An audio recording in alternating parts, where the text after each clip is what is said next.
Hi friends, ఈరోజు ఈ వీడియోలో ఏపీ రాష్ట్ర వ్యాప్తంగా ఉన్నటువంటి రైతులకు ఈరోజు జూన్ 20 తేదీ శనివారం అన్నదాత సుఖీభవ అలాగే పిఎం కిసాన్ 23వ విడత కలిపి 7,000 రూపాయలను కేంద్ర రాష్ట్ర ప్రభుత్వాలు విడుదల చేయబోతున్నారు. సో ఈ డబ్బులు ఎవరెవరికి పడతాయి ఏంటి, సో దానికి సంబంధించిన పూర్తి ఇన్ఫర్మేషన్ ఈ వీడియోలో తెలుసుకుందాం. అండ్ వీడియో మీద నచ్చితే లైక్ చేసి షేర్ చేసి సబ్స్క్రైబ్ చేసుకోండి ఫ్రెండ్స్. సో ఏమాత్రం లేట్ చేయకుండా వీడియోలోకి వెళ్ళిపోద్దాం. సో కేంద్ర ప్రభుత్వం అమలు చేస్తున్న పిఎం కిసాన్ స్కీము మరియు ఆంధ్రప్రదేశ్ ప్రభుత్వం అమలు చేస్తున్న అన్నదాత సుఖీభవ స్కీమ్కు సంబంధించిన తాజా సమాచారం ఇప్పుడు తెలుసుకుందాం.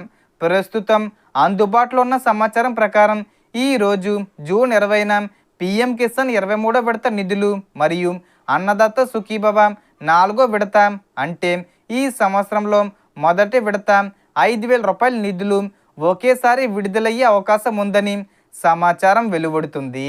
పిఎం కిసాన్ పథకం కింద అర్హత కలిగిన రైతుల బ్యాంక్ ఖాతాల్లో 2,000 రూపాయల చొప్పున జమ చేయనుండగా ఆంధ్రప్రదేశ్ రైతులకు అన్నదాత సుఖీభవ పథకం కింద అదనపు ఆర్థిక సహాయం కూడా అందే అవకాశం ఉందని తెలుస్తుంది.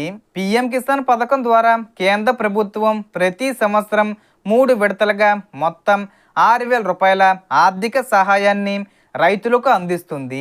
ఈ విడతలో కూడా కోట్లాది మంది రైతులు లబ్ధి పొందుతారు. ఈ విడతలో దేశవ్యాప్తంగా సుమారు 9.44 కోట్ల మంది అర్హులైన రైతులకు మొత్తం 18,880 కోట్లను నేరుగా వారి బ్యాంక్ ఖాతాల్లో జమ చేయనున్నారు. ఈ నిధులను ప్రధానమంత్రి నరేంద్ర మోడీ పశ్చిమ బెంగాల్ రాష్ట్రంలోని హుంగ్లీ జిల్లాల్లో నిర్వహించే కార్యక్రమం నుంచి విడుదల చేయనున్నట్లు అధికారిక సమాచారం వచ్చింది.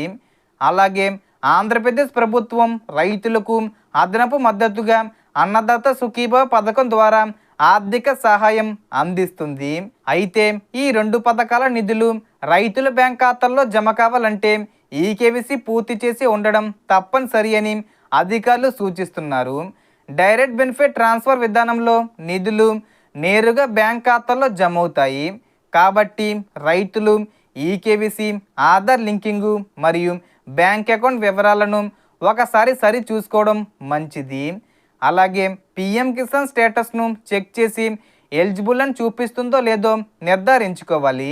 ఎలిజిబుల్ అయితే మాత్రమే ఈ పథకం కింద లబ్ధి పొందే అవకాశం ఉంటుంది.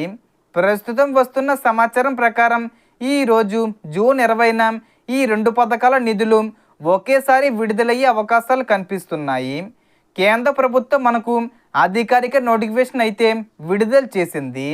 సో మొత్తం ఇన్ఫర్మేషన్ ఫ్రెండ్స్, మీకు ఈ వీడియో నచ్చితే లైక్ చేయండి, షేర్ చేయండి అండ్ సబ్స్క్రైబ్ చేసుకోండి. Thanks for watching.